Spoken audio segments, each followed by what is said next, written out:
हमारे पास बहुत सारी फिजिकल क्वांटिटीज़ होती हैं, जैसे हमने इसके पहले वाले चैप्टर में देखा था कि मास हो गई, वेलोसिटी हो गया, एक्सेलरेशन हो गया, फोर्स हो गया, करंट हो गया, इंडक्शन हो गया एंड ऑल, मतलब जितने भी हैं फिजिकल क्वांटिटीज़, अभी आप आगे भी सीखोगे बहुत सारे, ठीक है। तो जितनी भी फिजिकल क्वांटिटीज़ होती हैं उसको दो पार्ट में डिवाइड करते हैं, दो या तीन पार्ट में करते हैं, बट बेसिकली ज़्यादातर दो पार्ट में होती हैं। पहला होता है एक स्केलर और दूसरी होती है वेक्टर क्वांटिटी। मतलब फिजिकल जो भी क्वांटिटीज़ हैं उसको दो पार्ट में डिवाइड कर देंगे। कुछ क्वांटिटीज़ होंगी जिसे हम स्केलर क्वांटिटी कहेंगे और कुछ क्वांटिटीज़ होंगी जिसे हम वेक्टर क्वांटिटी कहेंगे। और एक तीसरी भी होती है जिसे टेंसर बोलते हैं, बट टेंसर अभी हम यहाँ पे नहीं सीखना है, हमें सिर्फ दो ही सीखना है, स्केलर एंड वेक्टर क्वांटिटीज़, ठीक है। तो स्केलर और वेक्टर क्वांटिटीज़ होती क्या है अभी पहले वो देखेंगे। तो अगर मान लीजिए कि आपको किसी डायरेक्शन में जाना है, आपके पास व्हीकल है और आप जो है ट्रैवल कर रहे हो उस व्हीकल से, तो आप ए पॉइंट से स्टार्ट करोगे और आप बी पॉइंट की तरफ जाओगे। मान लीजिए कि आप ए पॉइंट पे हो, इधर से स्टार्ट करोगे और आप बी पॉइंट की तरफ जाओगे। जितना भी डिस्टेंस ट्रैवल किया, मान लीजिए कि 5 किलोमीटर डिस्टेंस ट्रैवल किया, तो ये जो 5 किलोमीटर जो डिस्टेंस ट्रैवल किया आपने ए से बी की तरफ किया है, तो ये जो डिस्टेंस हो गया, ये वाला डिस्टेंस है, डिस्प्लेसमेंट हो गया। ये डिस्प्लेसमेंट क्या हो गया, आपका वेक्टर हो गया। कैसे वेक्टर हो गया, क्योंकि इसमें 5 किलोमीटर जो है वो आपका मैग्नीट्यूड है, कितना डिस्टेंस ट्रैवल किया, डिस्टेंस का मैग्नीट्यूड कितना है, डिस्टेंस का मैग्नीट्यूड है 5 किलोमीटर। और इसका डायरेक्शन क्या था, फ्रॉम ए टू बी, मतलब आप ए से बी की तरफ गए हो, आप बी से ए की तरफ नहीं आए हो। तो इसलिए ऐसी क्वांटिटीज जिसमें एक तो मैग्नीट्यूड होगा, मैग्नीट्यूड मतलब नंबर्स, ठीक है, दैट इज 5 किलोमीटर, और उसके साथ साथ उसको डिफाइन करने के लिए, उस क्वांटिटी को डिफाइन करने के लिए आपको डायरेक्शन की ज़रूरत होगी। जैसे इस केस में फ्रॉम ए टू बी आपने 5 किलोमीटर ट्रेवल किया है, ना कि बी टू ए, है ना। तो डिस्प्लेसमेंट है ए से बी की तरफ 5 किलोमीटर, तो ये जो डिस्प्लेसमेंट हो गया वो आपका वेक्टर क्वांटिटी हो गया। अब दूसरा एग्जांपल हो गया मास का। अब कोई भी ऑब्जेक्ट है, आप उसको वेट करते हो तो आप उसका मास दिखाते हो। लेट से एक ऑब्जेक्ट है, उसका मास हो गया 5 kg या 10 kg या 20 kg, तो आप इसे ये नहीं बोलते हो कि 5 kg डाउनवर्ड, 5 kg लेफ्टवर्ड या 5 kg ए से बी की तरफ, जस्ट 5 kg। इसमें डायरेक्शन की जरूरत ही नहीं है, तो मास क्या हो गई, आपकी स्केलर क्वांटिटी हो गई जिसमें डायरेक्शन की जरूरत ही नहीं पड़ती। तो ये दो डिफरेंस है स्केलार और वेक्टर में। स्केलार में सिर्फ मैग्नीट्यूड होता है, जैसे हमारे केस में मैंने एग्जांपल में लिया 5 kg, तो 5 इज अ मैग्नीट्यूड, है ना। kg is a standard unit, तो मतलब यह 5 kg का मतलब ये हो गया कि 5 टाइम्स द स्टैंडर्ड यूनिट, और 5 किलोमीटर क्या हो गया, 5 times the standard unit of distance. तो ये 5 क्या हमारा मैग्नीट्यूड है दोनों केस में। लेकिन मास के केस में हमें डायरेक्शन की जरूरत नहीं होती। हमें ये नहीं बोलना है कि 5 kg ए से बी की तरफ वेट हुआ है, या 5 kg डाउनवर्ड होता है, या 5 kg अपवर्ड हुआ है, डिस्टेंस की जरूरत ही नहीं है। लेकिन मतलब डायरेक्शन की जरूरत नहीं है, तो वो क्वांटिटी हो गई हमारी स्केलर। लेकिन जब डिस्टेंस, जब इस केस में हमने जब डिस्टेंस ट्रैवल किया तो वो ए से बी की तरफ, यहाँ पे डायरेक्शन दिखाना जरूरी पड़ा, बिकॉज आप डिस्टेंस जब भी ट्रैवल करते हो तो एक पर्टिकुलर डायरेक्शन में ट्रैवल करते हो ना, है ना। गूगल मैप खोलोगे तो आपको वो डायरेक्शन बताता है, तो आप उस डायरेक्शन में ट्रैवल करते हो। तो उसका मतलब क्या हो गया, आप जब डिस्टेंस ट्रैवल करते हो तो आप डायरेक्शन में ट्रैवल करते हो, तो डिस्टेंस आपकी क्या हो गया, डिस्प्लेसमेंट आपकी क्या होगी, वेक्टर क्वांटिटी। तो वेक्टर और स्केलर क्वांटिटी में ये डिफरेंस है कि वेक्टर जो है उसमें मैग्नीट्यूड एंड डायरेक्शन दोनों होता है, मैग्नीट्यूड एंड डायरेक्शन। स्केलर में सिर्फ मैग्नीट्यूड होता है, दैट्स इट, ठीक है। तो अब वेक्टर को एक्सप्रेस कैसे करते हैं, तो अब जैसे मान लीजिए कि 5 किलोमीटर ट्रैवल किया फ्रॉम ए टू बी, ए से बी की तरफ कितना ट्रैवल किया, 5 किलोमीटर। 5 किलोमीटर, तो इसको हम लोग एक लाइन खींचेंगे और एरो बताएंगे ए से बी की तरफ, that is how you represent a vector.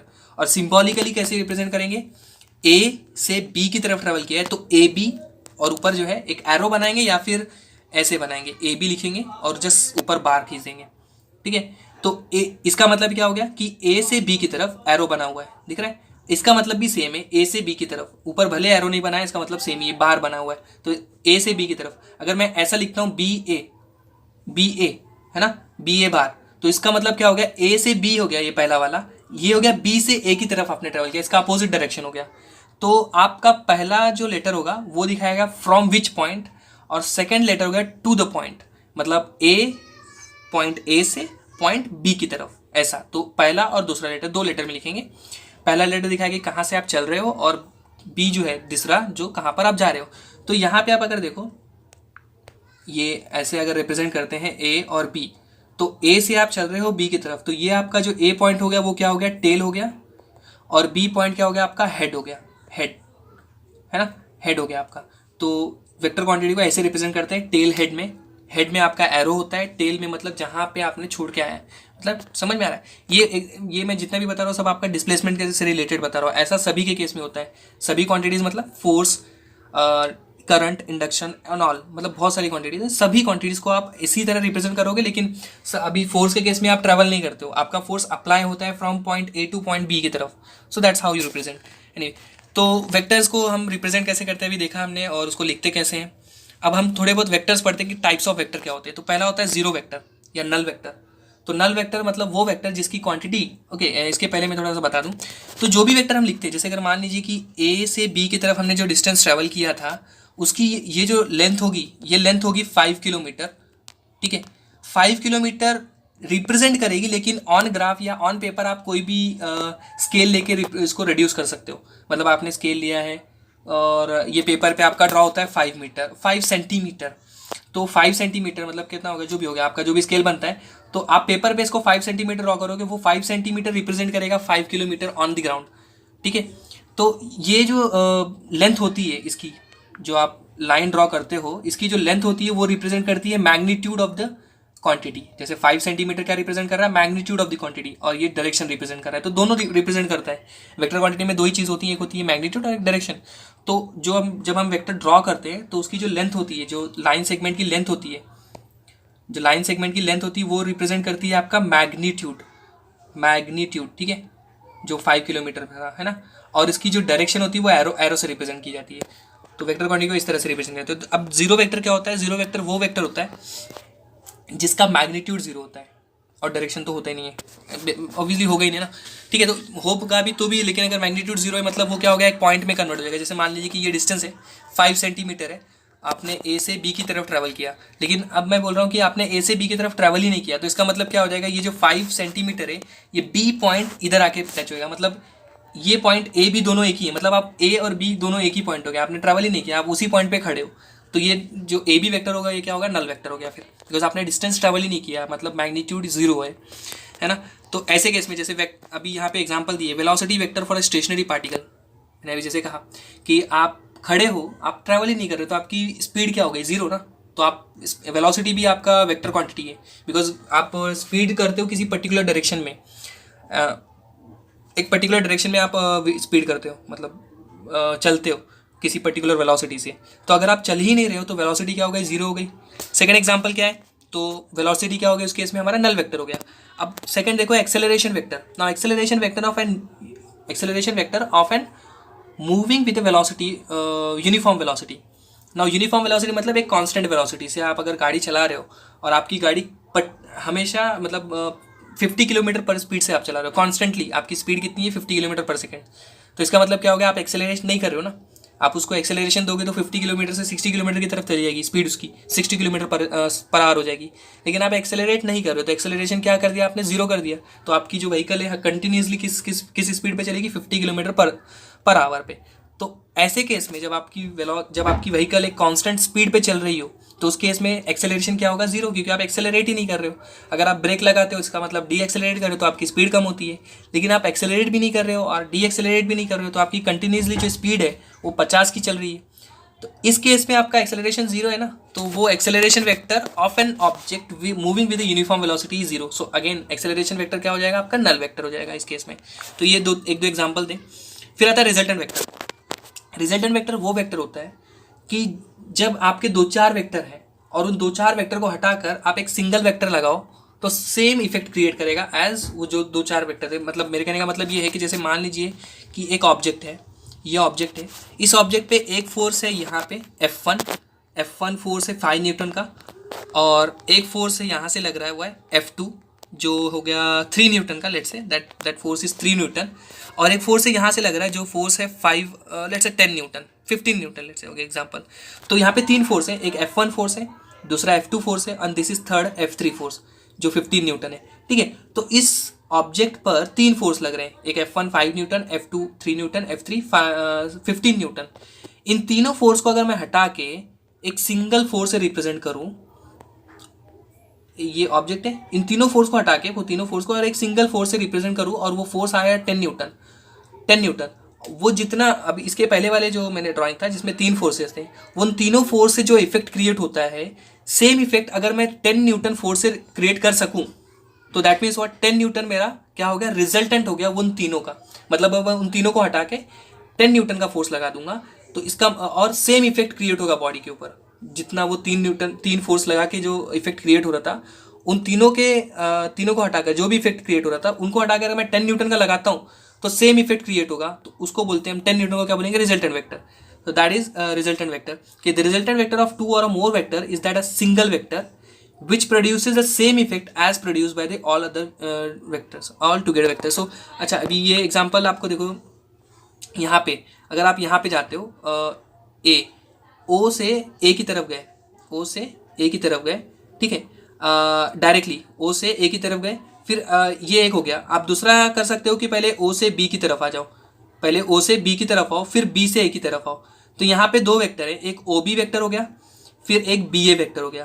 तो ये दोनों वेक्टर को हटाकर मैं सिर्फ अगर ओ ए वेक्टर लगाऊं तो ओ ए मेरा क्या हो जाएगा, रिजल्टेंट हो जाएगा, क्योंकि मुझे पहुंचना तो वहीं पे है ना, ए पॉइंट पे पहुंचना है. चाहे मैं ओ बी बी ए करूँ, चाहे मैं पहले ऐसे और ऐसे जाऊँ, है ना, ये दो वेक्टर हो गए, या फिर मैं डायरेक्ट यहाँ पे जाऊँ.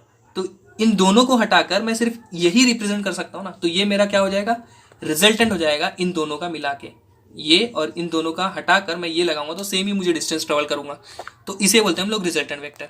तो ये वेक्टर क्या हो जाएगा, रिजल्टेंट वेक्टर, किसका, इसका और इसका, so that you will reach at a point A. सही, ये हो गया आपका resultant vector. Now comes to the third vector which is called as negative vector. Negative vector क्या होता है, अगर आपने ए से बी की तरफ ट्रैवल किए, है ना, ए से बी की तरफ आप ट्रैवल किए आपने, ठीक है, कोई बात नहीं, फिर आप बी से ए की तरफ ट्रैवल करोगे, तो इसको आप रिप्रेजेंट कैसे करोगे, ए बी, आप इसको रिप्रेजेंट करोगे ए बी बार. फिर आप बी से ए की तरफ ट्रैवल करते हो, डिस्टेंस, ठीक है, सेम. अब यहाँ पे जितना ट्रैवल किया था उतना डिस्टेंस बी से ए की तरफ भी ट्रैवल किया हमने, जैसे यहाँ पे 4 किलोमीटर, तो यहाँ पे भी 4 किलोमीटर, दोनों में डिस्टेंस सेम ट्रैवल किया है, लेकिन पहले केस में ए से बी की तरफ, दूसरे केस में बी से ए की तरफ. तो इसका मतलब क्या हो गया कि ए बी का अपोजिट वेक्टर क्या है, ए बी. ए बी का जो अपोजिट वेक्टर है वो क्या है, बी से ए की तरफ, है ना. तो इसको हम लिखेंगे ए बी बार, और इसको लिखेंगे बी ए बार, क्योंकि बी से ए की तरफ जा रहे हैं इस केस में, और इस केस में ए से बी की तरफ आ रहे हैं. तो इसका मतलब होगा कि जो ए बी है उसका अपोजिट क्या है, अपोजिट क्या है, बी ए, तो उसका नेगेटिव लिखेंगे, मतलब सॉरी बी ए नहीं लिखेंगे, माइनस बी ए लिखेंगे, यस, माइनस बी ए. सही, तो ये नेगेटिव वेक्टर हो गया, ए बी का नेगेटिव वेक्टर क्या हो गया, माइनस बी ए. ठीक है, तो ये एक हो गया आपका नेगेटिव वेक्टर. नेगेटिव मतलब अपोजिट डायरेक्शन में, that's it, same magnitude but opposite in direction. Negative vector वो वेक्टर होता है कि किसी वेक्टर का same magnitude but opposite direction वाला, दैट्स इट. उसके बाद आता है इक्वल वेक्टर. इक्वल मतलब जिसका डायरेक्शन और मैग्नीट्यूड दोनों सेम हो. जैसे ए से बी की तरफ आ रहे हो, जिसमें 5 किलोमीटर डिस्टेंस ट्रेवल किया आपने, फिर एक पॉइंट पी से क्यू, सेम डायरेक्शन पी से क्यू की तरफ और सेम मैग्नीट्यूड 5 किलोमीटर. तो ए बी वेक्टर और पी क्यू वेक्टर, ए बी बार और p q bar both are same vector और इक्वल वेक्टर, दोनों इक्वल है. ठीक, तो मतलब जो दो वेक्टर जिसका मैग्नीट्यूड डायरेक्शन दोनों सेम हो या इक्वल हो, that vector is called as equal vector. Now position vector. Now position vector क्या होता है कि to define a point on a graph, so उस वेक्टर को हम लोग क्या बोलेंगे, जैसे अभी मैंने बार बार वही एग्जांपल ले रहा था कि जैसे अगर पी पॉइंट है, इसको डिफाइन करेंगे लिए ये जो वेक्टर होगा उसको बोलेंगे position vector. R from origin, this is origin ना. टू डिफाइन अ पॉइंट, किसी एक पॉइंट को ग्राफ पर दिखाने के लिए ओरिजिन से कितना वेक्टर लगता है, that vector is called as a position vector. Simple है. अगेन मैं आपको एग्जांपल ले वही चीज़ बताता हूँ. क्या होगा, जैसे एक पॉइंट है ना, यहाँ पे एक पॉइंट है पी, तो ओरिजिन से कितना डिस्टेंस पे, that is called as R bar. Let's say R bar, that is called as a position vector. तो आपके negative vector, position vector, opposite vector, equal vector, ये हो गए. फिर बाद में unit vector. What is unit vector? So unit vector are those vector which has a unit magnitude, मतलब उसका मैग्नीट्यूड क्या होगा, यूनिट. ठीक है, अब यूनिट वे मैग्नीट्यूड होगा. सही, ये चीज़ है ना. तो जैसे अगर मान लीजिए कि 1 किलोमीटर डिस्टेंस ट्रेवल किया, तो ये वेक्टर है ए बी. ए से बी की तरफ आपने कितना डिस्टेंस ट्रेवल किया, 1 किलोमीटर, है ना. तो इसका मैग्नीट्यूड क्या है, 1, दैट इज यूनिट ना. So this vector is called as a unit vector. A B will be unit vector, और इसको हम लोग लिखेंगे ए कैप से. वेक्टर को लिखते हैं हम लोग ए बार से, लेकिन हम यूनिट वेक्टर को लिखते हैं ए बी लिखेंगे और उसके ऊपर कैप लगाएंगे, या हैट बोलते हैं उसको. ठीक है, यूनिट वेक्टर का स्पेशल केस है. तो अब जो है यूनिट वेक्टर को समझने के लिए सबसे पहले जो है कोऑर्डिनेट सिस्टम आपको देखना है, बिकॉज आपका जो भी क्वांटिटी रहेगी फिजिक्स में, जो भी फिजिकल क्वांटिटी होगी वो आपका कोऑर्डिनेट्स के हिसाब से डिफाइन होगी, है ना. तो अब जो है यूनिट वेक्टर समझने के लिए आप पहले 2D कोऑर्डिनेट सिस्टम लेते हैं. जैसे ये x हो गया और एक y हो गया. ठीक है, तो एक्स डायरेक्शन में आपको एक यूनिट वेक्टर लेना होगा। एक्स डायरेक्शन में यूनिट वेक्टर मतलब एक्स को जैसे 1 2 3, ठीक है, एंड दिस इज -1 -2 एंड -3। तो एक्स डायरेक्शन में आपने जब 1 स्टेप चला यहाँ से लेके यहाँ तक, सिर्फ यहाँ तक, तो इस ये वेक्टर कहाँ पे चला आपने, मतलब ओरिजिन से 1 यूनिट तक, मतलब 1 पे। तो इसको हम डिफाइन करेंगे I cap. I cap is the vector और unit vector which is in the direction of X axis. देखिए एक्स एक्सिस के डायरेक्शन में आपने चला है यहाँ पे। सिमिलरली जे कैप होता है एक, जे कैप मतलब it is a unit vector, this is a unit vector along the Y axis. So आप अगर अलॉन्ग द वाई एक्सिस अगर 1 स्टेप चलते हो तो उसको बताएंगे हम 1 जे कैप। और एक होता है जेड कैप, आई जे के कैप, सॉरी के कैप मतलब अगर आप 3D फिगर में जाइए, जैसे ये हो गया आपका 3 एक्सिस हो गई, X axis, Y axis and this is Z axis. तो जेड एक्सिस के अलॉन्ग में अगर आप 1 स्टेप चलते हो, 1 यूनिट डिस्टेंस चलते हो, तो इसको हम बोलेंगे जेड कैप, के कैप वेक्टर, के कैप वेक्टर, ठीक है। तो आई J K, I cap, J cap और के cap, these are the unit vector along the x axis, y axis and z axis। ये आपको ध्यान रखना है, आई जे के बहुत ज़्यादा इंपॉर्टेंट है। I J K, I cap, J cap and K cap are the unit vectors along the X axis, Y axis and Z axis. ये आपको बहुत ही ज़्यादा इंपॉर्टेंट है, हमेशा हर जगह वेक्टर को इसी फॉर्म में रिप्रेजेंट करते हैं। तो अगर जैसे मान लीजिए कि एक मेरा पॉइंट है, दैट पी पॉइंट है ना, पी पॉइंट आप यहाँ पे गए, पी पॉइंट हमने ओ से पी की तरफ गया जो 5 है ना, 5 है, और आपने एक्स डायरेक्शन में कितना चलना पड़ा आपको 3, और वाई डायरेक्शन में कितना चलना पड़ा 4। तो आपका एक्स डायरेक्शन में यूनिट वेक्टर कितना था आई, और आपने कितने स्टेप चले 3 टाइम्स, तो आपका ये वेक्टर कितना हो गया, लेट्स से पी पॉइंट है ना, ये पी और A, let's say this point A, so O A vector. तो ओ ए वेक्टर क्या हो गया आपका, सिंस आपने ओ ए से, ओ ए डिस्टेंस कितना है, ओ ए डिस्टेंस 3 है, शिट सॉरी, ठीक है, ये पी पॉइंट था आपका, ये पी पॉइंट था, ठीक है, O P and this is O, ये हो गया आपका ए पॉइंट। तो ओ ए आपने 3 मीटर चला, 3 मीटर और एनीथिंग, एंड यहाँ पे आपने 4 मीटर चला, ठीक है। सो ये जो ओ ए है, this is again a vector है ना, which is we are travelling in the direction of x.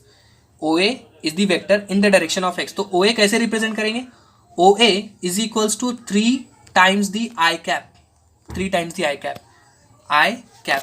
क्यों, बिकॉज आई क्या है, ये जो आई कैप है, आई कैप क्या है, unit vector along the X axis. तो यूनिट वेक्टर, और आपने कितना चला है 3 टाइम्स, तो 3 times the unit vector. This is how you represent a vector along the X axis. Vector along the X axis यहाँ पे हमारे केस में ओ ए है। Now vector along the Y axis और parallel to Y axis, that is A to P, this is vector parallel to Y axis, ठीक है। तो A P vector कैसे रिप्रेजेंट करेंगे, A P how much distance we are travelling 4, A to P कितना distance travel कर रहे हैं 4, और unit vector along the Y axis क्या था, जे कैप, तो 4 जे कैप। ये आप ऐसे रिप्रेजेंट करेंगे vector parallel to Y axis. जो भी मैग्नीट्यूड रहेगा उतना मल्टीप्लाइड बाय यूनिट वेक्टर। तो मैग्नीट्यूड क्या है 4 है, और जे कैप क्या है यूनिट वेक्टर, तो J unit multiplied by 4, that will be again a same 4, तो 4j। This is how you represent a vector parallel to Y axis and vector parallel to X axis, ये हो गया, vector parallel to Z axis ये हो गया। Now OP is neither parallel to Y axis nor parallel to X axis, then how do you represent it. तो OP कैसे represent करेंगे, अभी हमने देखा, ये हो गया पी है ना, और ये हो गया ए। सो ओ ए क्या था हमारा 3i कैप, और ए पी क्या था हमारा 4j कैप। तो हमें ओपी, ये भी एक वेक्टर ही है, तो ओपी को कैसे रिप्रेजेंट करना है, OP vector will be 3i मतलब 3 हमें एक्स एक्सिस में चलना है, plus 4j cap. This is how you represent a vector 3i plus 4j cap in 2D, two dimension, that is 3i cap plus 4j cap. 3i का मतलब होगा कि आपको x डायरेक्शन में 3 और y डायरेक्शन में 4। तो p का जो है आपका कोऑर्डिनेट क्या हो जाएगा 3,4 ना, 3,4, x में 3 चल रहा है, आप p पॉइंट का कोऑर्डिनेट क्या होगा 3,4, तो 3,4 ये 3i प्लस 4j। कोई भी वेक्टर होगा आपको ऐसे ही रिप्रेजेंट करना है, ठीक है। ये हो गया आपका रिप्रेजेंटेशन ऑफ वेक्टर्स। आज के लिए, अभी के लिए ये वीडियो में बस इतना ही। नेक्स्ट वीडियो में हम देखेंगे वेक्टर ऑपरेशन के। अब ये वेक्टर जो मैंने बताया कि कैसे रिप्रेजेंट करना है, उसके ऑपरेशन कैसे होते हैं, addition, subtraction, multiplication and all. और कुछ लॉज सीखेंगे, वेक्टर लॉज, पैरेललोग्राम और ट्रायंगल लॉ, ठीक है। तो ये वेक्टर लॉ सीखेंगे। अभी के लिए इतना ही, नेक्स्ट वीडियो में मिलते हैं। और आपको ये वीडियो पसंद आया तो लाइक कीजिए, सब्सक्राइब कीजिए और शेयर कीजिए। तब तक के लिए